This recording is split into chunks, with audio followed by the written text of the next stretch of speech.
पास में अगर एक बड़ी टीम है स्टाफ मेंबर्स की, तो कई बार ऐसा होता है कि स्टाफ में आपस में कुछ पॉलिटिक्स या डिस्प्यूट वगैरह की ऐसी कंडीशन होती है कुछ स्कूलों में। तो अगर आपके स्कूल में ऐसा कुछ इश्यूज होता है तो आप उसको कैसे डील करते हैं?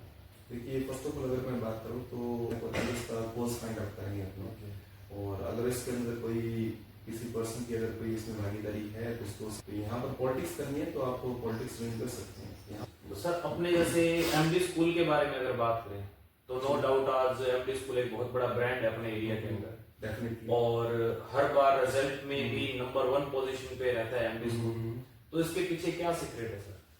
देखो सर, सिगरेट के बारे में अगर अपने बात करें कुछ सेम नहीं होता है, लेकिन ऐसी हमारे पास में क्या चीज़ है कि जो हमें उनसे कुछ डिफरेंट बनाती है। कुछ पेरेंट्स ये सोचें कि मैंने ये कहा है कि मार्क्स इंपॉर्टेंट नहीं है तो मार्क्स से फोकस ना करेंगे। मार्क्स इंपॉर्टेंट है, लेकिन उसके साथ में अदर क्वालिटीज भी इंपॉर्टेंट है। आपको मौका तभी मिलेगा क्योंकि आने वाला टाइम आपको पता है, फ्यूचर की बात करें तो एआई का जमाना, बिल्कुल, और एआई की अगर अपनी बात करें तो आपको पता है कि वहाँ पे जो स्किल बेस्ड पर्सन ही है वो भी काम करेंगे। तो ये जो भी गवर्नमेंट न्यू एजुकेशन पॉलिसी के ऊपर वर्क कर रही है, तो इसके बारे में आपके क्या विचार है सर? देखिए, न्यू एजुकेशन पॉलिसी में बहुत ही अच्छा इसमें दिया गया है। अगर आप इसको ध्यान से इसका रीड आउट करें तो एक्सपीरियंस लर्निंग के ऊपर, डूइंग बाय लर्निंग के ऊपर इसमें दिया गया है कि बच्चा करके सीखे।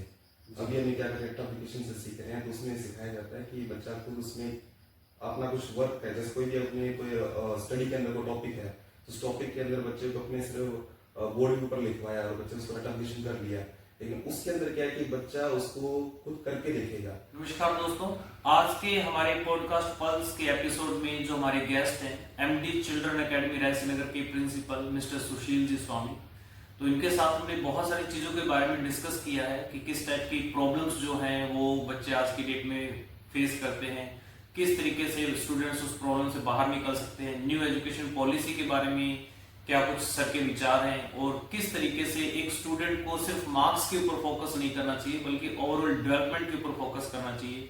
कैसे एक स्टूडेंट के बेटर सिटीजन बनने में सोसाइटी का, स्कूल का और फैमिली का कितना उसमें सपोर्ट रहता है, कितना योगदान रहता है, इन सारी चीजों के बारे में सर ने अपने व्यूज बताए।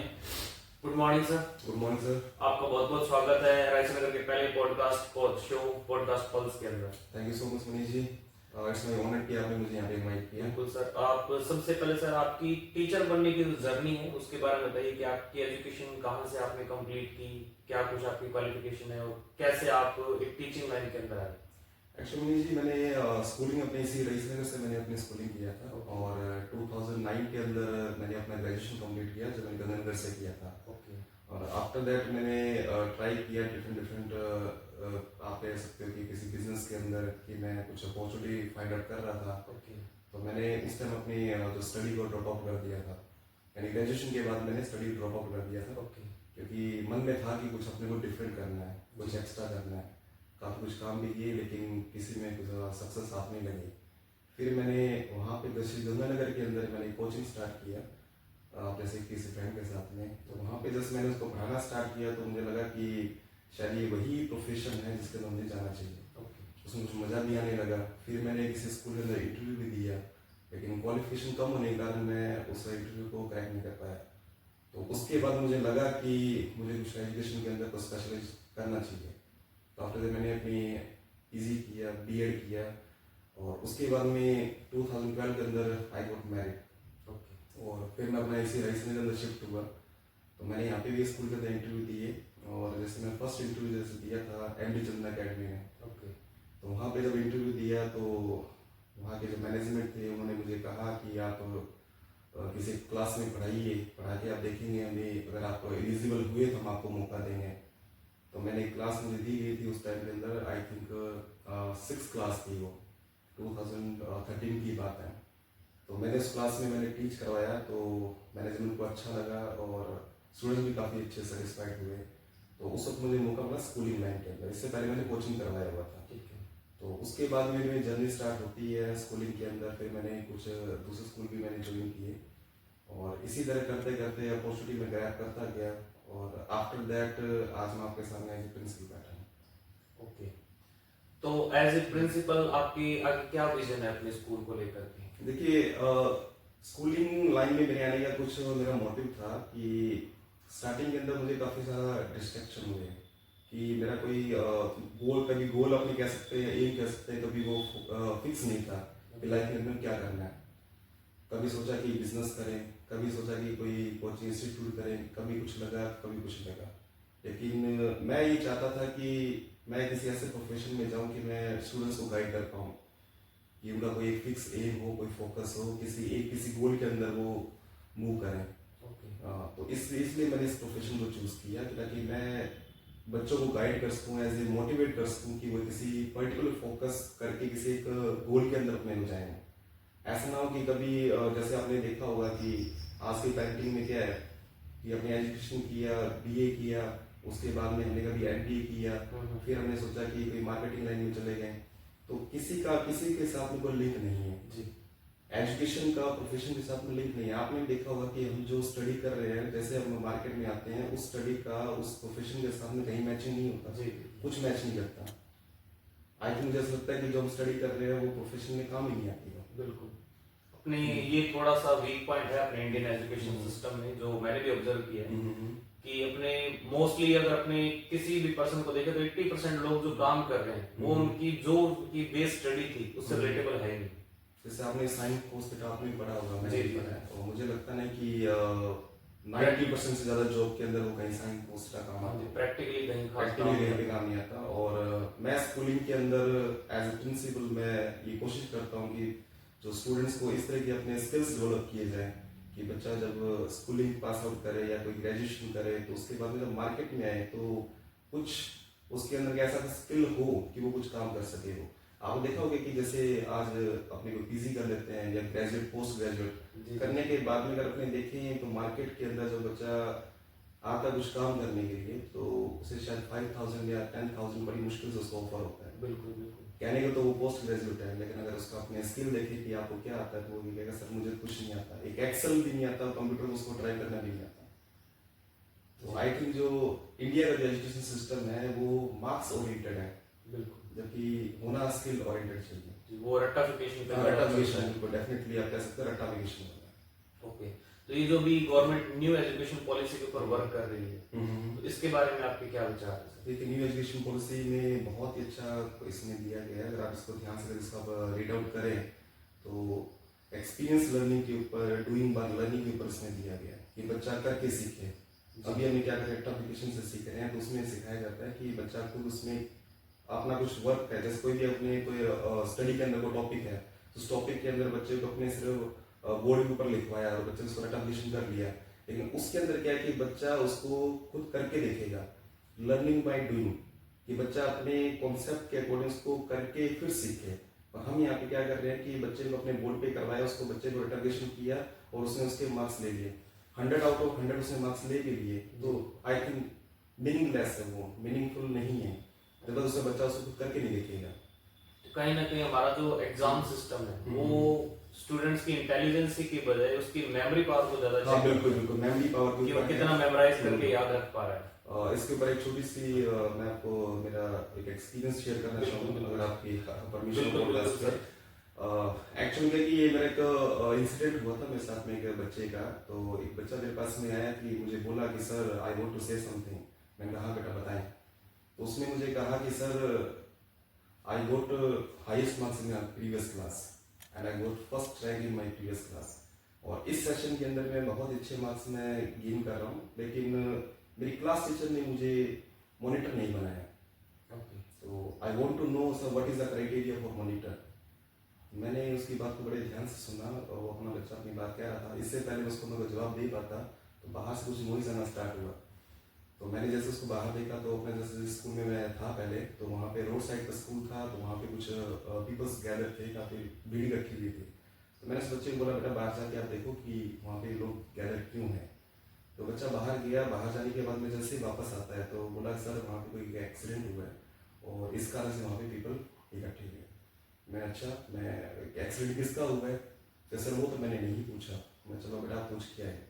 वो दोबारा गया कि सर एक बाइक का एक कार के साथ में एक्सीडेंट हुआ। तो मैं अच्छा, मैं उस पर्सन को ज़्यादा चोट तो नहीं लगी? तो सर ये तो मैंने नहीं पूछा। मैं दोबारा पूछ के आता हूँ। वो दोबारा गया कि सर उसका वो एक साइकिल पे था और उसके तो पैर में फ्रैक्चर हुआ है। तो मैंने पूछा कि उसके पास कोई सामान मेरा था? ये सर मैंने पूछा नहीं, मैं चलो आप दोबारा पूछ के आओ। तो इस तरह से वो बच्चे ने कम से कम 6 या 7 बार वो बाहर जाके उसने पता किया। तो मैंने उस क्लास के मॉनिटर को मैंने बुलाया कि मैं चलो देखते हैं कि इस क्लास का जो मॉनिटर है उसके अंदर से क्या क्वालिटी है, उसी क्लास में उसको चूज किया। उसका नाम करण है और ड्यू टू प्राइवेसी रीजन मैं नाम चेंज कर रहा हूँ यहाँ पे। तो करण को बुलाया मैंने। करण जैसे ही क्लास में मेरे ऑफिस में आया तो मैंने पूछा बेटा बाहर जाओ कि पीपल्स वहाँ पे काफ़ी गैदर हुए हैं, तो ऐसा क्या है वहाँ पे पता करके आओ। वो बाहर गया, विद इन 2 मिनट्स के अंदर जैसे वो अंदर आया तो उसने मुझे बताया कि सर वहाँ पर एक साइकिल पे कोई पर्सन जा रहा था, कार काफ़ी ओवर स्पीड में थी, उस कार ने उसको बाइक पे जो साइकिल वाला है उसको हिट किया, ओवर ड्राइव कर रहा था वो, उसने ड्रिंक भी किया हुआ था और उसके पैर में काफ़ी चोट आई। वो अपना हनी कैरी कर रहा था पीछे, उसके पास में का ग्लास की जो बोटल्स थी वो सारी ब्रेक हो गई, उसका काफ़ी नुकसान हुआ, पैर में फ्रैक्चर भी हुआ और ऑन द स्पॉट पुलिस भी आई और उसको कोई नियर कोई अपना जो हॉस्पिटल है उसके अंदर उसको एडमिट किया गया। तो पुलिस ने उसको कार ड्राइवर को उसको अरेस्ट कर लिया। तो मैंने जैसे उस बच्चे के जो फर्स्ट जो बच्चा था उसका नाम अर्जुन, उसको मैंने उसकी तरफ उसके जैसे देखा तो मेरे बिना कहे वो समझ गया कि इसको मॉनिटर क्यों बनाया गया। तो आप ये चीज़ सीखे कि अपने सिर्फ मार्क्स पे फोकस कर रहे हैं। मेरा ये कहना है कि only marks is not important. मैं अपने दर्शकों से भी ये कहना चाहूँगा कि आई एम नॉट सेइंग कि मार्क्स इज नॉट इम्पोर्टेंट। ऐसा नहीं कि मार्क्स इंपॉर्टेंट नहीं है, only marks is not important. Marks के साथ में we have to build up some other qualities, जैसे कि बच्चे के अंदर ऑब्जर्वेशन, पब्लिक स्पीकिंग, कॉन्फिडेंस, ये काफ़ी चीज़ें जिसको बिल्डअप करनी जरूरी है। आने वाली अगर अपने टाइम की बात करें तो सिर्फ ओनली मार्क्स को तवज्जो नहीं दिया जाएगा, आगे जो स्किल बेस्ड पीपल को ही आगे मौका मिलेगा, जो डेयर हो अपने सब में कह सकते हो डिसीजन मेकिंग के लिए, कुछ करने के लिए। अगर अपने कहें कि सर मार्कशीट के हमारे पास में 100 आउट ऑफ 100 मार्क्स हमारे पास में है, तो आई थिंक वो बच्चा उससे ज़्यादा बेटर होगा जिसके 95% मार्क्स हैं लेकिन उसके पास में कोई अदर क्वालिटीज भी है। बिल्कुल, स्किल्स इज मोर इम्पोर्टेंट। और ऐसा नहीं कि जैसे कि मेरी बात सुन के कुछ पेरेंट्स ये सोचें कि मैंने ये कहा है कि मार्क्स इंपॉर्टेंट नहीं है तो मार्क्स पे फोकस ना करेंगे। मार्क्स इंपॉर्टेंट है लेकिन उसके साथ में अदर क्वालिटीज भी इंपॉर्टेंट है। आपको मौका तभी मिलेगा क्योंकि आने वाला टाइम आपको पता है, फ्यूचर की बात करें तो एआई का जमाना, बिल्कुल, और एआई की अगर अपनी बात करें तो आपको पता है कि वहाँ पे जो स्किल बेस्ड पर्सन ही है वो भी काम करेंगे, क्योंकि जॉब्स के बारे में बात करें, जॉब्स खत्म होती जा रही हैं। बिल्कुल सर, 100% अगर अपने 100 पीपल्स का काम अगर एक मशीन कर रही है, ठीक है ना, तो जॉब्स आने वाले टाइम में तो कम होती जाएगी। तो वहाँ पर प्रायोरिटी किसको मिलेगी? प्रायोरिटी उसको मिलेगी जो पर्सन आगे कह सकते हो जिसके अंदर स्किल है, ओनली मार्क्स नहीं, ओनली उसके पास स्किल भी होना चाहिए। ओके। हाँ जी। तो सर अपने जैसे एमडी स्कूल के बारे में अगर बात करें तो नो डाउट आज एमडी स्कूल एक बहुत बड़ा ब्रांड है अपने एरिया के अंदर, डेफिनेटली, और हर बार रिजल्ट में भी नंबर 1 पोजीशन पे रहता है एमडी स्कूल। तो इसके पीछे क्या सीक्रेट है सर? देखो सर, सीक्रेट के बारे में अगर मैं बात करें कुछ एक्स्ट्रा नहीं है, सभी स्कूल्स के अंदर सब कुछ सेम ही होता है, लेकिन ऐसे हमारे पास में क्या चीज़ है कि जो हमें उनसे कुछ डिफरेंट बनाती है। जी।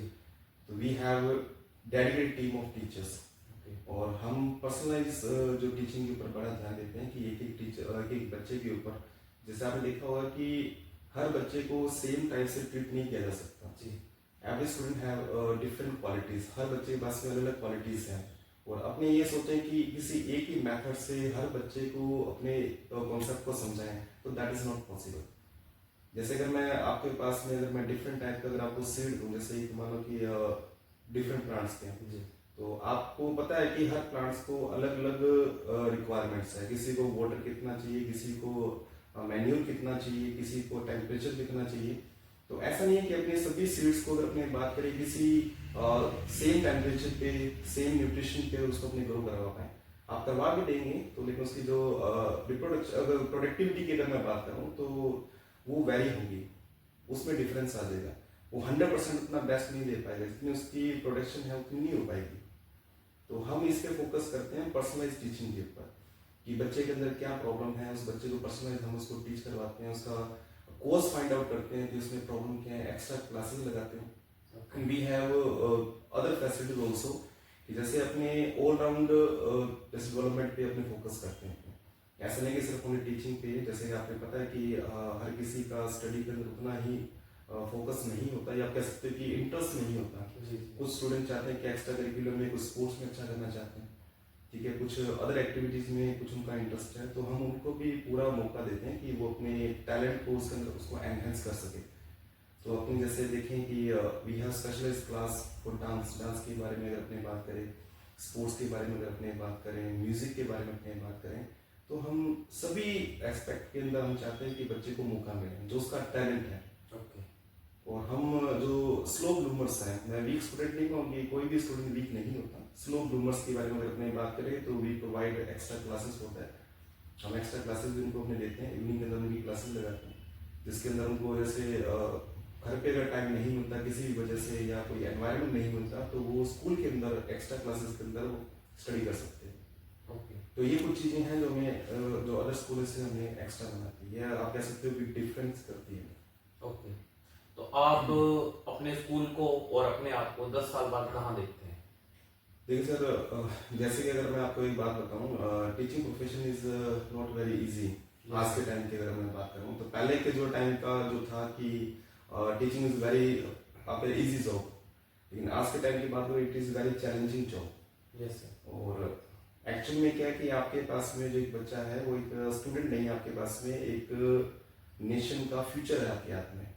उस फ्यूचर को आपने डेवलप करना है, कि सारी रिस्पॉन्सिबिलिटी आपकी है। तो अगर मैं यहाँ पे अगर 10 ईयर्स की अगर बात करूँ तो हम अपने स्कूल को इस लेवल पे ले जाने की कोशिश कर रहे हैं कि एक जो स्टूडेंट है जो अगर अपनी बात करें सिर्फ मार्क्स ओरिएंटेड ना हो, वो एक स्टूडेंट्स है स्किल्ड पर्सन हो। नेक्स्ट अगर अपने बात करें जैसे कि जो एआई का जो सिस्टम है उसमें वो अपने आप को सर्वाइव कर सके, जैसे जो जॉब्स वगैरह हैं जॉब्स के अंदर अपने आप को उसके अंदर सेट कर सके वो, ठीक है। और अगर अपने बात करें तो हम काफ़ी एक्सपेक्ट के अंदर अपने आप को इलाबोरेट कर रहे हैं, एक्सपैंड कर रहे हैं, जैसे कि हमने अपनी क्लासेस के अंदर अभी स्मार्ट पैनल्स भी लगाए हैं। और स्मार्ट पैनल्स का क्या, अगर अपने डिफरेंस की बात करूं कि अगर आप किसी बोर्ड के ऊपर किसी कंटेंट को अगर आप करवा रहे हैं, अगर वही चीज़ अगर मैं स्मार्ट पैनल्स के ऊपर अगर मैं कर रहा हूँ तो उनका जो स्टूडेंट्स का जो विजुअलाइजेशन का जो एक पावर है कि वो उस चीज़ को समझ पाते हैं, देख पाते हैं। फॉर एग्जाम्पल जैसे मेरा बैकग्राउंड साइंस है, अगर मैं एटम की बात करूं तो व्हाट इज एटम, अगर मैं उसको एक बोर्ड पे एक एटम दिखाऊं बनाऊं मैं, और वही अगर मैं एटम उसको एक स्लाइड के ऊपर उसको दिखाऊं तो वो उसको अच्छे से विजुअलाइज कर पाता है कि हाँ यस दैट इज एटम, कि ये एटम है और ये इस एटम की प्रॉपर्टीज है, कि हर एक चीज को वो बड़े ही एक इंटरेस्टिंग वे में उसको सीख पाता है।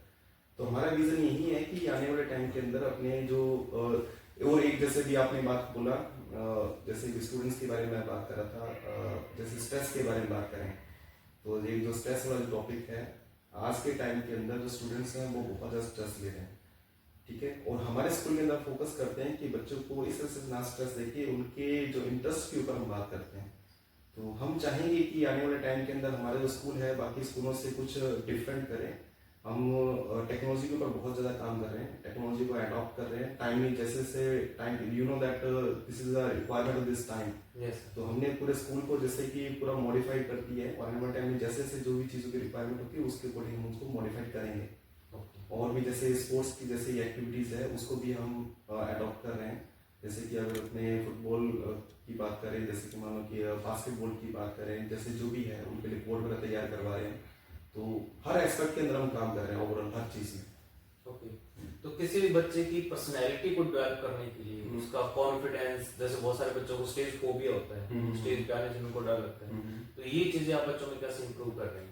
देखिए सर, इसके लिए हमें सबको मिलकर जुलकर काम करना होता है, जैसे कि सोसाइटी को भी, स्कूल को भी और फैमिली को भी। और सबसे ज़्यादा इसमें इम्पोर्टेंट रोल मैं मानता हूँ स्कूल का, क्योंकि स्कूल के अंदर अगर हमें सिर्फ हम स्टडी फोकस ना करें, जैसे मैंने आपको बताया कि ऑल राउंडर डेवलपमेंट हमने करना है, तो बच्चों को मौका देते हैं। जैसे कि असेंबली के अंदर, असेंबली में हम बच्चों को बुलाते हैं, वो बुलाने के बाद में जैसे कि उनको जैसे प्लाइज बोलना या कोई असेंबली के अंदर बोलना, कोई न्यूज़ बोलना, तो हम उनको चांस देते हैं। स्टार्टिंग में बच्चा थोड़ा सा ऐसा कुछ शिवरिंग करता है फर्स्ट टाइम जैसे इस चीज़ पे आता है, और दैट इज़ नॉर्मल। अगर हमने भी अगर बात किया हो कि आपने जैसे स्टार्टिंग में कभी कैमरे को फर्स्ट टाइम फेस किया होगा तो आपने भी उस सिचुएशन को फील किया होगा, मैंने भी फील किया अपनी लाइफ के अंदर, हर बच्चा फील करता है। लेकिन अगर आप उसको मौका देंगे, टाइम नहीं, अगर उसको बार बार उसको अगर आप मोटिवेट करेंगे तो वो बच्चे का जो फोबिया है, जो उसका माइंड सेट है, वो थोड़ा सा चेंज हो जाता है। जैसे वो पब्लिक को फेस करता है, 1 टाइम होगा, 2 टाइम होगा, लेकिन 3rd टाइम या 4th टाइम में आई एम श्योर कि वो पब्लिक के अंदर स्पीक कर पाएगा वो। तो हम इस तरह से बच्चों को जैसे डिबेट कॉम्पिटिशन्स भी करवाते हैं, तो उसमें बच्चा अपने जैसे डिबेट कॉम्पिटिशन के अंदर अपने जो व्यूज है वो बता पाता है, वो जिसके अंदर उसका जैसे अपने कह सकते हैं कि मोटिवेशन उसको मिलता है, उसको लगता है कि मैं 4 लोगों के बीच में बात कर सकता हूँ। मैं काफ़ी जैसे पेरेंट्स उनकी प्रॉब्लम होती है कि सर हमारा बच्चा घर पे जैसे कोई रिलेटिव आते हैं तो उनके सामने बोल भी नहीं पाता, उनको विश नहीं कर पाता, ऐसा क्यों है, इतना शाई क्यों है? ये प्रॉब्लम है जिसको हम स्कूल के अंदर उसको रिमूव आउट करने की कोशिश करते हैं। हम हर बच्चे को मौका देते हैं, ऐसे नहीं कि असेंबली के अंदर को 2 4 5 बच्चे हैं वो फिक्स हैं, उनकी टर्न होती है हर क्लास की, हर बच्चे को मौका दिया जाएगा कि असेंबली के अंदर कुछ भी बोले वो, चाहे 2 वर्ड्स भी क्यों ना बोले, सिर्फ 2 वर्ड्स बोलेगा, आज 2 वर्ड बोला उसके बाद पता है कि एक सेंटेंस बोलेगा, सेंटेंस के बाद में वो स्पीच भी दे सकता है वो, तो धीरे धीरे हेजिटेशन वो उसकी खत्म हो जाता है। इसके लिए उसको मौका चाहिए, और मौका कौन देगा? मौका हम देंगे।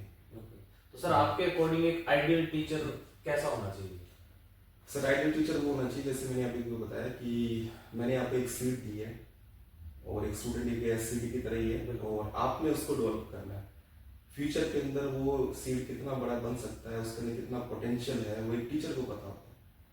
जैसे कि आपने सुना भी होगा कि अपने कहावत है जैसे कूद के बाद पानी में दिखाई दे जाते हैं, तो टीचर्स को पता होता है कि what is the potential of that student, तो वो उसको एनहेंस करता है उसके इंटरेस्ट के अकॉर्डिंग। और मैं ये चाहता हूँ कि टीचर का काफी इंपॉर्टेंट रोल है। जैसे आपका आर्ट्स में इंटरेस्ट है और ये बात टीचर को पता है, लेकिन आपके पेरेंट्स कह रहे हैं कि आपको साइंस में जाना चाहिए, तो टीचर को पता है कि आपका टैलेंट इसके अंदर है, तो वो आपको उसके अंदर मोटिवेट करे, आपको उस फील्ड के बारे में बताए कि इसके अपॉर्चुनिटीज क्या है। आपके पेरेंट्स से बात करें कि सर इस बच्चे के अंदर ये पोटेंशियल है, अगर आप उसको साइंस के बजाय अगर इसको आर्ट्स में उसको मौका देंगे तो ये ज्यादा अच्छा कर पाएगा।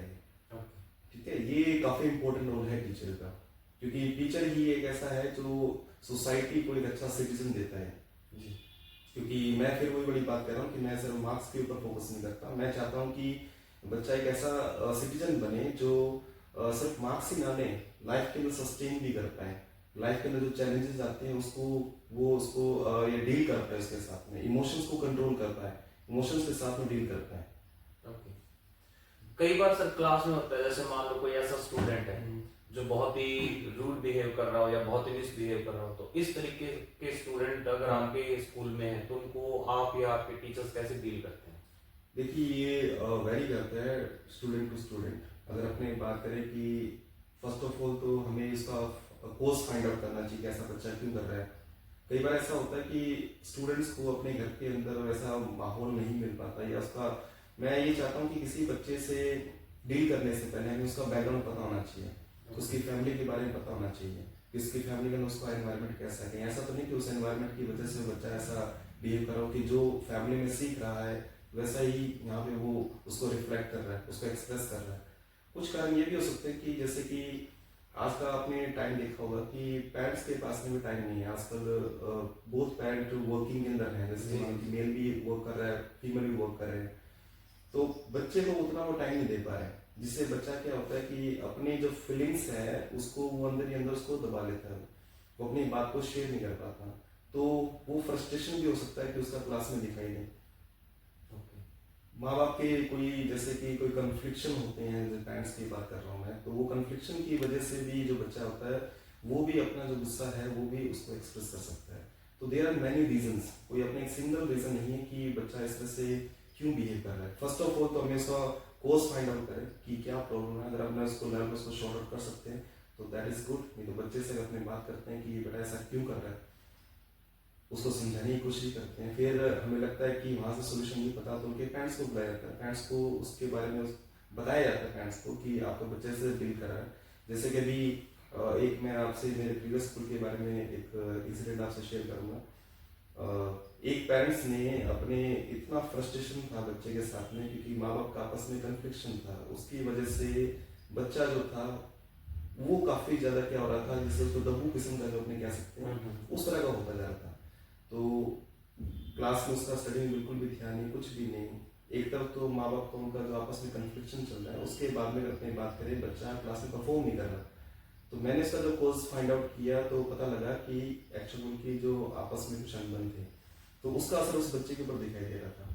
और इवन जब मुझे ये भी पता लगा कि बच्चा क्लास में गुमसुम रहता था, मैंने जब फाइंड आउट किया तो पता लगा कि उसके मार्क्स कम आ रहे हैं, उस वजह से घर पे और भी झगड़ा होने लग गया। उस बच्चे के साथ में काफ़ी फिजिकल हरेसमेंट भी किया गया, उसको मारा गया। इवन उसके गले के अंदर वायर को उसको डाल के उसको मारने की कोशिश की कि अगर तेरे अच्छे मार्क्स नहीं आएंगे तो तेरे को जान से मार देंगे।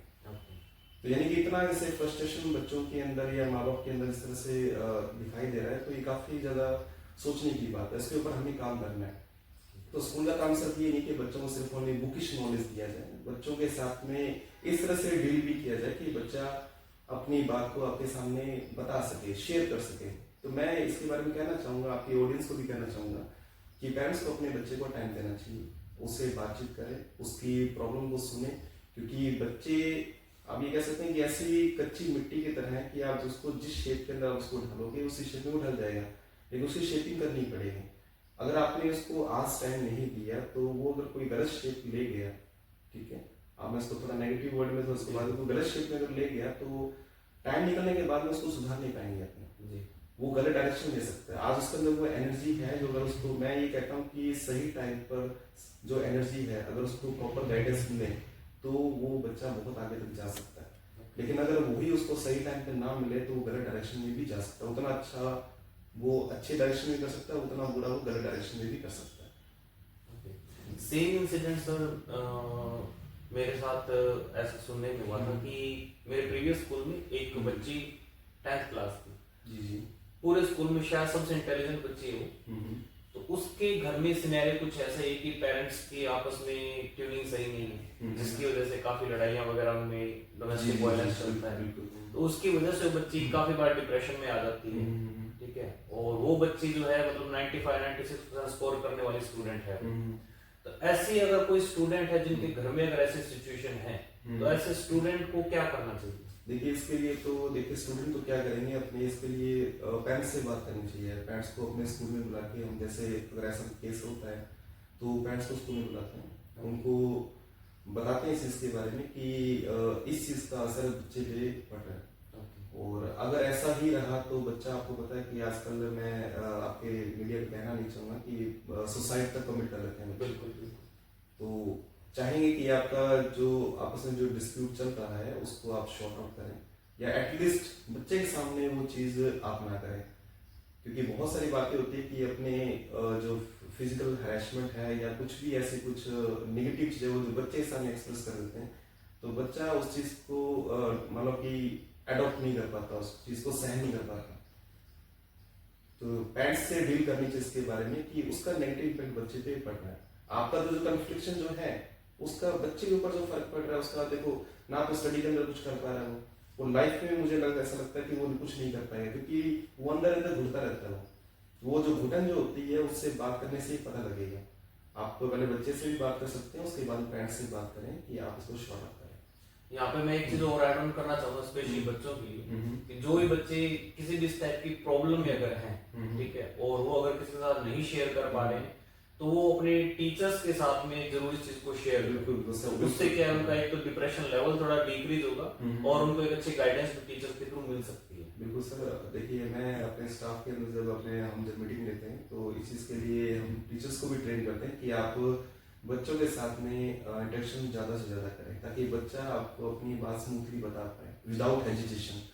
कि बच्चा किसको बताएगा, बच्चा या तो अपने टीचर्स को बताएगा या अपने पेरेंट्स को बताएगा। पेरेंट्स के पास में आजकल टाइम नहीं है, आपको पता है कि जैसे मैंने बताया। दूसरा आज का मोबाइल, पेरेंट्स बच्चों को भी मोबाइल अलाउड कर रहे हैं और खुद ही मोबाइल यूज़ कर रहे हैं।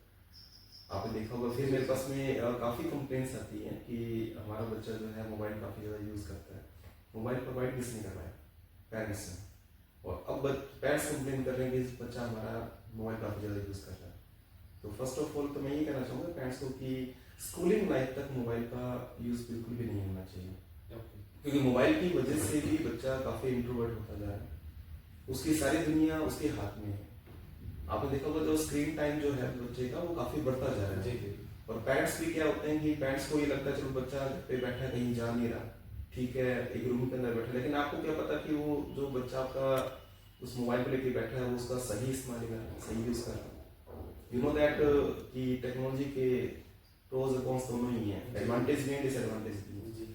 तो हम ये नहीं देख पाते कि वो बच्चा उसको यूज कैसे करता है। तो बहुत बार ऐसा होता है सर, पेरेंट्स जो है वो चाहते तो नहीं है बच्चों को मोबाइल दें, बट बच्चों का ये होता है कि किसी टीचर ने कोई वर्क भेजा है तो उसके लिए मेरे को मोबाइल चाहिए, वो देखना है, वो नोट करना है। तो अपने स्कूल में ऐसा क्या कोई कॉन्सेप्ट है कि हम बच्चों को मोबाइल पे इसलिए भेज देखिए दें? मैं आपको, जैसे मैंने आपको पहले ही बताया कि टेक्नोलॉजी के एडवांटेज और डिसएडवांटेज दोनों ही है। जी। लेकिन स्टूडेंट को भी नहीं पता कि उसका सही यूज करना है या उसका गलत यूज करना है। ज्यादातर हमने स्टूडेंट्स को देखा हुआ कि स्टडी के लिए पेरेंट्स से बहाना बना के कि स्कूल से हमें कुछ होमवर्क मिला है, कुछ असाइनमेंट्स मिला है, तो उसके लिए वो बच्चा उस मोबाइल को यूज करता है। जबकि अपने स्कूल का एक ऐसा पैटर्न है कि हम कोई भी सिंगल भी चीज भी है वो भी हम स्टूडेंट्स को अपने नहीं बोलते कि आप उसको मोबाइल से करना है। हमारे व्हाट्सएप ग्रुप जो बने हैं उसके अंदर सिर्फ पेरेंट्स के उसमें नंबर है, और पेरेंट्स के साथ ही हमारी डीलिंग होती है। कोई भी स्कूल की कोई भी इन्फॉर्मेशन है वो सीधा हम पेरेंट्स को ही सेंड करते हैं। स्कूल का होमवर्क, कोई असाइनमेंट्स कुछ भी मोबाइल पे नहीं भेजा जाता। ये अलग चीज है कि जो बच्चे हैं पेरेंट्स को मिसगाइड करते हैं कि स्कूल की तरफ से हमें कुछ असाइनमेंट मिला है, कुछ वर्क मिला है, तो सो दैट हमें मोबाइल चाहिए। तो उसके लिए मैं पेरेंट्स से एक बात ही कहना चाहूँगा आपके यूट्यूब के माध्यम से आपके, तो वो पेरेंट्स करेक्टर्स हमसे एक बार बात जरूर करें कि हमारा जो बच्चा जो है, चाइल्ड जो है, वो मोबाइल की डिमांड कर रहा है कि स्कूल की तरफ से कुछ वर्क आया है, तो उसके लिए एटलीस्ट एक बार हमसे बात करें, क्योंकि हमारी तरफ से कोई भी चीज़ मोबाइल पर नहीं भेजी जाती है। तो ये बहुत ही बढ़िया आपका डिसीजन मुझे लगा सर कि मोबाइल पे किसी भी टाइप का वर्क जो है बच्चों को नहीं भेजा जा रहा। एक्चुअली सर देखिए, भेजना तो कहीं भेज सकते हैं, लेकिन प्रॉब्लम ये है कि स्टूडेंट को ये नहीं पता कि उसको असाइनमेंट को करना है, क्योंकि असाइनमेंट करते करते जब कब यूट्यूब, कब वो इंस्टा, डिस्ट्रैक्शन बहुत ज्यादा, और उसमें मजा आता है। बच्चा 1 घंटे के लिए उसने मोबाइल यूज किया, कब 2 घंटे हो जाए, कब 3 घंटे हो जाए, उसको पता भी नहीं लगता। स्क्रीन टाइम अगर आपने देखें कि आज इंडिया की, अगर मैंने कल परसों में न्यूज में देख रहा था कि पर हेड, अगर पर इंडियंस की बात कर रहा हूँ, तो स्क्रीन टाइम 5 आवर्स आ रहा है। तो ये डे बाय डे काफी इंक्रीज होता जा रहा है, और स्टूडेंट्स को भी कोई नीड नहीं है कि वो मोबाइल यूज करें, क्योंकि डिस्ट्रैक्शन काफी ज्यादा है। बच्चे को इसका पता नहीं है कि वो उसका टाइम कितना खराब हो रहा है, क्योंकि मेरा मानना है कि टाइम इज सो प्रीशियस, काफी ज्यादा प्रीशियस है। खासतौर पर मैं स्टूडेंट की बात करूँ, क्योंकि स्कूलिंग लाइफ बार बार नहीं आते हैं। जी जी ओके सर, कई बार ऐसा होता है कि इंटेलिजेंट है स्टूडेंट, बहुत इंटेलिजेंट है, ठीक है, टॉपर है, लेकिन एग्जाम टाइम में आकर के वो बहुत ज्यादा ऐसा डिप्रेशन में चले जाते हैं। तो ऐसे स्टूडेंट को आप क्या गाइड करेंगे सर?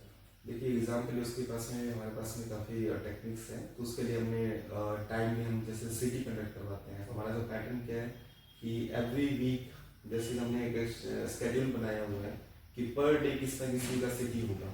तो जब बच्चा एक सिटी को जब डील करता है, सिटी को जब अटेंड करता है, तो उसका एक कॉन्फिडेंस बिल्डअप होता है कि हाँ मैंने इस चीज़ को किया है। मैं फिर वही वाली बात कर रहा हूँ, मार्क्स के ऊपर नहीं बात कर रहा मैं।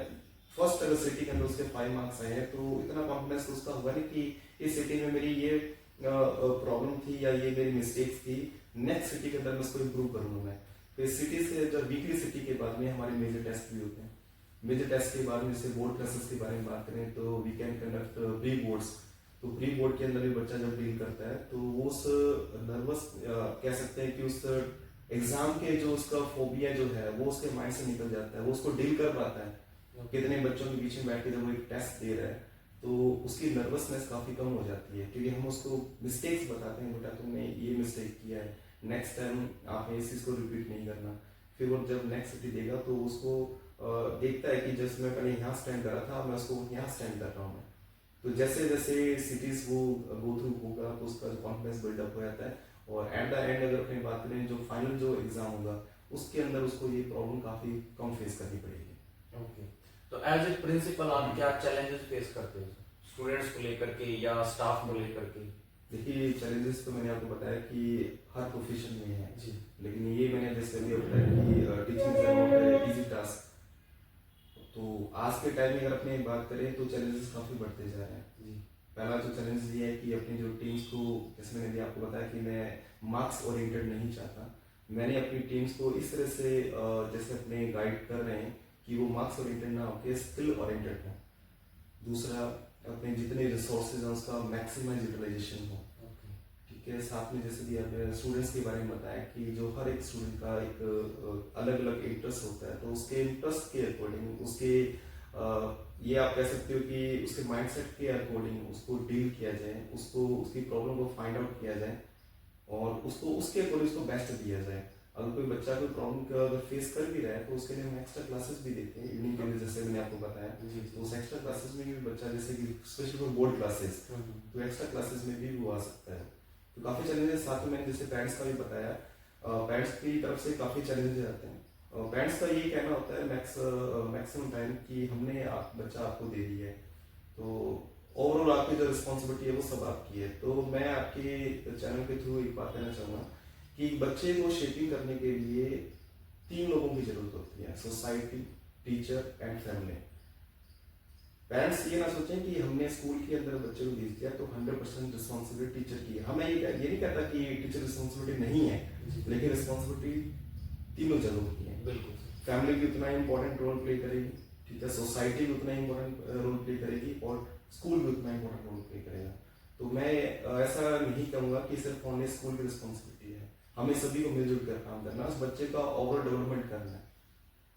तो ये एक चैलेंज मैंने बताया। और जैसे आपको मैंने बताया कि टेक्नोलॉजी का, जैसे मोबाइल का भी काफ़ी ज़्यादा प्रॉब्लम आ रही है, तो मैं टेक्नोलॉजी के खिलाफ भी नहीं हूँ, क्योंकि अगर अपने फॉरेन कंट्रीज़ की बात करें तो वहाँ पे स्टूडेंट्स के पास में टैब्स हैं, और जिस तरह से अभी टेक्नोलॉजी अडॉप्ट की जा रही है, वो मुझे लगता है कि काफ़ी कम टाइम है कि हम भी हमारे बच्चों के पास में टैब्स देखेंगे जी, क्योंकि हमें चाहे या ना चाहे हमें टेक्नोलॉजी को अडॉप्ट करना ही पड़ेगा। बिल्कुल। तो जैसे मैंने बताया, इसके एडवांटेज भी हैं, डिसएडवांटेज भी हैं, और हम चाहेंगे कि इसके अंदर कि इसको अडॉप्ट जब करें तो उसका आप कह सकते हैं इसी पॉजिटिव साइड की बात करें तो उसका अच्छा यूटिलाइजेशन हो सके।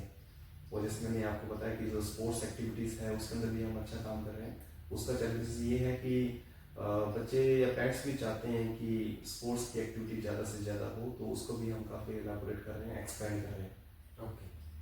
तो अब जैसे मान लो सर आपके स्कूल में किसी पर्टिकुलर सब्जेक्ट के लिए कोई वैकेंसी है, और उस वैकेंसी के लिए 2 या 3 टीचर्स ने अप्लाई किया, तो आप बेस्ट टीचर उन तीनों में से कैसे फाइंड आउट करते हैं? देखिए, ये भी अच्छा क्वेश्चन है, क्योंकि ये फ्रिक्वेंटली ऐसा होता रहता है कि एक ही जॉब के लिए जो काफ़ी पर्सन अपने पास में आ जाते हैं। तो ऐसा नहीं कि अपने से उसको ये देखें कि उसकी एजुकेशन कैसे है, तो हम उसको काफ़ी एक्सपेक्ट के अंदर उसको अपने इंटरव्यू के अंदर उसको अपने चेक करते हैं कि उसका क्लास के अंदर इंटरेक्शन कैसा है, स्टूडेंट के साथ में डीलिंग कैसे है, स्टूडेंट के साथ में बॉन्डिंग कैसी है, उसका जो कंटेंट को डिलीवर करने का मेथड कैसे है। तो ऐसा नहीं कि किसी के पास में अगर हायर एजुकेशन है कि आई एम पोस्ट ग्रेजुएट तो दैट इज सफिशिएंट, कि वो इतना सफिशिएंट है कि वो पोस्ट ग्रेजुएट है तो आपको ये जॉब आपको दे दे, क्योंकि यहाँ पे सिर्फ उन्हें डिग्री काम नहीं आती, आपका स्टूडेंट के साथ में कनेक्शन कैसे है, आपका कंटेंट का डिलीवर करने का मेथड कैसे है, तो काफ़ी चीज़ों को देखा जाता है। आफ्टर दैट हम डिसाइड करते हैं कि दैट पर्सन इज सुटेबल और नॉट। ओके। तो एक टीचर को किस वे में कंटेंट जो बच्चों को डिलीवर करना चाहिए? देखिए, ये भी वेरी करता है स्टूडेंट टू स्टूडेंट, और मैं जैसा आपको बताया कि हर टीचर का जो कंटेंट को डिलीवर करने का मेथड अलग अलग होता है। आपका अलग होगा, मेरा अलग होगा, किसी थर्ड पर्सन का अलग होगा। तो हमारा तो ये कहना होता है कि जो बच्चा आपके साथ में, जो आपकी क्लास में बैठा है, वो आपके साथ में कनेक्ट हो पाए, वो आपकी बात को समझ पाए, तो वही टीचिंग का एक बेस्ट मेथड है। और उसके लिए टीचर्स को अपने काफ़ी जो टीचिंग मेथड होते हैं, जैसे कि आपको, जैसे कि मैंने बीएड किया हुआ, तो बीएड के अंदर भी ये सिखाया जाता है कि अलग अलग स्टूडेंट्स के लिए कौन से टीचिंग मेथड्स यूज करने चाहिए। तो वो डिपेंड करता है क्लास के अंदर आपका टॉपिक किस तरह का है, उसके अंदर कौन सा टीचिंग मेथड आपने यूज करना है। कई बार हो सकता है कि एक टीचिंग मेथड से वो कॉन्सेप्ट जैसा आप चाहते हैं वैसा बच्चों ने अडॉप्ट नहीं किया, तो you can change, you can use other method, आप दूसरे मेथड को भी यूज कर सकते हैं। एक सर अपने एरिया में बहुत सारा ऐसा सुनने में आता है कि बच्चे इंग्लिश मीडियम स्कूल में तो पढ़ते हैं, बट इंग्लिश उनकी इतनी अच्छी नहीं है, तो अपना स्कूल जो है वो किस वे में इसके ऊपर काम करता है कि बच्चों की इंग्लिश इंप्रूव हो? काफ़ी अच्छा क्वेश्चन आपने पूछा है कि आपको ये पता है कि अगर अपने मैं not talking about our school, मैं सिर्फ अपने स्कूल की बात नहीं कर रहा हूँ, मैं इंग्लिश आज की नीड है। बिल्कुल सर। और जैसे कि आपने देखा होगा कि अगर अपने कहीं भी किसी जॉब के लिए अपने अप्लाई करते हैं, तो फर्स्ट ऑफ ऑल अगर आपका जो कम्युनिकेशन जो स्किल है उसको पहले देखा जाता है, तो उसी फर्स्ट पॉइंट के अंदर ही आपको चेक कर लिया जाता है कि यू आर एलिजिबल और नॉट। तो मैं ऐसा नहीं कहता कि अब यही प्रायोरिटी है इंग्लिश की, लेकिन इंग्लिश आज की नीड है। जैसे मैंने आपको बताया, नीड होने के कारण आज हम अपने बच्चों को वो एक प्लेटफॉर्म दे रहे हैं। जैसे मैंने अभी आपको बताया पब्लिक स्पीकिंग का बताया, उनको एक प्लेटफॉर्म दिया जा रहा है कि वो अपने स्पीकिंग को एनहेंस कर सके। स्कूल के अंदर एक ऐसा एनवायरनमेंट हम दे रहे हैं और स्कूल के अंदर हम जो टीचर्स भी जो हायर कर रहे हैं वो भी ऐसे हैं कि जो उनकी जो अपने कमांड कह सकते हैं इंग्लिश के अंदर काफ़ी अच्छी है। तो जैसा एनवायरनमेंट दिया जाए, इंग्लिश के लिए कुछ अलग चीज़ नहीं चाहिए। जैसे मैंने आपको बताया कि जो छोटा सा बच्चा होता है, अगर हम घर पे बागली बोल रहे हैं, अगर घर पे पंजाबी बोल रहे हैं, तो अगर उस बच्चे को एनवायरनमेंट दिया जाएगा तो विद इन 1 और 2 ईयर्स, आई थिंक 1 ईयर्स के अंदर बच्चा बोलना स्टार्ट होता है, 2 ईयर्स के अंदर कुछ ऐसे सेंटेंसेस फॉर्मेशन करना स्टार्ट रहता है। तो ऐसा नहीं कि हम उसको कोई ग्रामर कुछ सिखा रहे हैं, कुछ हमने सिर्फ उसको एक एनवायरनमेंट दिया। तो स्कूल के अंदर भी ऐसा एक एनवायरनमेंट दिया जाता है कि उस एनवायरनमेंट के अंदर बच्चा कंफर्टेबल हो सके और अच्छी तरह से इंग्लिश बोल सके। और स्कूल के अंदर सर जैसे जितनी ज्यादा स्ट्रेंथ उतना ही ज्यादा इनडिसिप्लिन भी होता है, तो इतने बड़े स्कूल के अंदर इतने सारे स्ट्रेंथ के साथ आप डिसिप्लिन को कैसे मेंटेन रखते हैं? देखिए, ये डिसिप्लिन भी एक काफ़ी बड़ा चैलेंज है हमारे पास में, और मैं ऐसा नहीं कहता कि सर हमारे पास में है, ये हर स्कूल के पास ये चैलेंज होता है। तो उसके लिए भी डील किया जाता है। जैसे कि मैंने आपको बताया कि आजकल एथिकल वैल्यूज़ की मैंने शायद मैं आपसे इस पॉडकास्ट से पहले भी बात कर रहा था, तो उसके ऊपर भी हम काफ़ी ज़्यादा वर्क कर रहे हैं कि एथिकल वैल्यूज़ की अगर अपनी बात करें तो बच्चों के अंदर आज जैसे कि जो स्ट्रेस जो है, जो एंजाइटी जो है, जैसे फ्रस्ट्रेशन जो है वो काफ़ी ज़्यादा बढ़ गया है। जैसे इसके अंदर एक प्रॉब्लम मोबाइल की वजह से भी है, इस मोबाइल के अंदर भी ऐसे कुछ प्रॉब्लम की वजह से भी बच्चे में फ्रस्ट्रेशन बढ़ रहा है।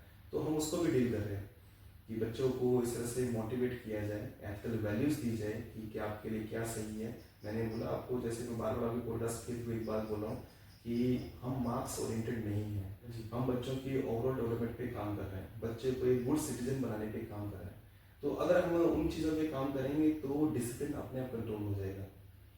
तो डिसिप्लिन कंट्रोल ऐसे नहीं कि एक आप किसी फिजिकल हैरेसमेंट से ही आप कंट्रोल कर सकते हैं, क्योंकि मैं फिजिकल हैरेसमेंट के ऊपर मैं बिलीव नहीं करता। मैं चाहता हूँ कि बच्चों के ऊपर इस तरह से अपने वर्क करें, एथिकल वैल्यूज उसको दें कि बच्चा उसको समझे कि मैं कुछ कर रहा हूँ ये गलत है। ये फीलिंग्स को कब आएगी? ये फीलिंग्स को तब आएगी जब बच्चे को एथिकल वैल्यूज के बारे में पता हो, और स्कूल के थ्रू हम ये उनको एथिकल वैल्यूज दे रहे हैं। एक सर स्कूल में मैंने एक चीज देखा था किसी स्कूल के अंदर, उसमें वो चीज ने मेरे को काफी इम्प्रेस किया कि उनका जो पीरियड्स का जो शेड्यूल था उसके अंदर उन्होंने डेली उनका एक गेम पीरियड तो आए गए है, और मतलब जैसे हफ्ते में 3 दिन उनका गेम पीरियड रहा है, और हफ्ते में 3 दिन जिस दिन गेम पीरियड नहीं है उस दिन उनका लाइब्रेरी का पीरियड है, और लाइब्रेरी में जाकर के वो सब्जेक्ट के अलावा जो बुक्स है नॉलेज वाली वो बुक्स उनको दी जाती है कि पढ़ने के लिए। ये चीज मेरे को बहुत अच्छी लगी। तो क्या कुछ ऐसा कॉन्सेप्ट अपने स्कूल में भी? अपने स्कूल में भी है सर, ऐसा ही है। जैसे अपने वेकेंड पीरियड की अगर अपनी बात करें, जैसे अपने स्पोर्ट्स एक्टिविटी के जैसे मैंने आपको बताया, तो वी हैव डिफरेंट क्लासेस, बच्चा dance classes, music classes, library period और स्पोर्ट्स के बारे में मैंने आपको बताया। तो ये हमने अपने जो शेड्यूल हमने बनाया उसमें हमने फिक्स किया हुआ कि बुकिश नॉलेज के साथ में मैं चाहता हूँ कि बच्चे को, जैसे कि किसी की जो बायोग्राफी है वो उसको रीड आउट करे, तो देखिए कि लाइफ में क्या क्या चैलेंजेस आते हैं, उसको कैसे डील किया जाता है, किसी रिनाउंड पर्सन ने अपनी लाइफ में क्या किया, आने वाला फ्यूचर किसका है। तो मेरे ख्याल से ये है कि book is a very good friend of student, not only for students, for everyone. तो जब वो अपने करिकुलम के अलावा कोई दूसरी बुक को अगर उसको जब रीड करता है तो उसमें काफ़ी चीज़ें उसको मानो लाइफ के लिए जो उसको है जो चीज़ें चाहिए उसको मिलती है। तो मेरा ये मानना है कि बच्चों को लाइब्रेरी पीरियड देना चाहिए, और उसमें सिर्फ बुकिश नॉलेज ही ना हो, ऐसा नहीं कि अपने करिकुलम वाली बुक से रीड करनी है, उसको अदर बुक्स दी जाए। किसी की बायोग्राफी हो सकती है, कोई मोटिवेशन बुक हो सकती है, बिल्कुल जनरल नॉलेज इसके बारे में बात हो सकती है। एक सर जब हम स्कूल के अंदर हैं तो हमारे पास में एक बड़ी टीम है स्टाफ मेंबर्स की, तो कई बार ऐसा होता है कि स्टाफ में आपस में कुछ पॉलिटिक्स या डिस्प्यूट वगैरह की ऐसी कंडीशन होती है कुछ स्कूलों में। तो अगर आपके स्कूल में ऐसा कुछ इश्यूज होता है तो आप उसको कैसे डील करते हैं? देखिए, फर्स्ट ऑफ ऑल अगर मैं बात करूँ तो अपने जिस ऑर्गेनाइजेशन में काम कर रहे हैं वहाँ पर ऐसी प्रॉब्लम अपने फेस नहीं करते, लेकिन सम टाइम अगर ऐसे कुछ प्रॉब्लम अगर होती भी है तो वैसे जैसे मैंने आपको बताया इसका कोर्स फाइंड आउट करेंगे अपने, और अगर इसके अंदर कोई किसी पर्सन की अगर कोई इसमें भागीदारी है तो उसको समझाया जाएगा उस लेवल पे कि स्कूल एक पॉलिटिक्स करने की जगह नहीं है, ये आप ये कह सकते हैं शिक्षा का मंदिर है। तो यहाँ पर पॉलिटिक्स करनी है तो आप पॉलिटिक्स ज्वाइन कर सकते हैं, यहाँ पर आप बच्चों पे फोकस करना है, ठीक है। तो उसके लिए हम स्ट्रिक्टली एक्शन लेते हैं उसके लिए। तो ये मैं चीज़ कभी टॉलरेट नहीं करता कि स्कूल के अंदर पॉलिटिक्स हो। चलिए ठीक है सर, आपका बहुत बहुत धन्यवाद हमारे प्रोग्राम में आने के लिए, और अपना कीमती वक्त आपने दिया। आपके बाद साथ में एक बार फिर से मुलाकात करेंगे हम, और नई और जो प्रॉब्लम्स स्टूडेंट फेस कर रहे हैं या जो पेरेंट्स की साइड से जो प्रॉब्लम्स हैं बच्चों को लेकर के, उनके बारे में हम फिर नेक्स्ट एपिसोड में डिस्कस करेंगे। बहुत बहुत धन्यवाद sir. Thank you so much.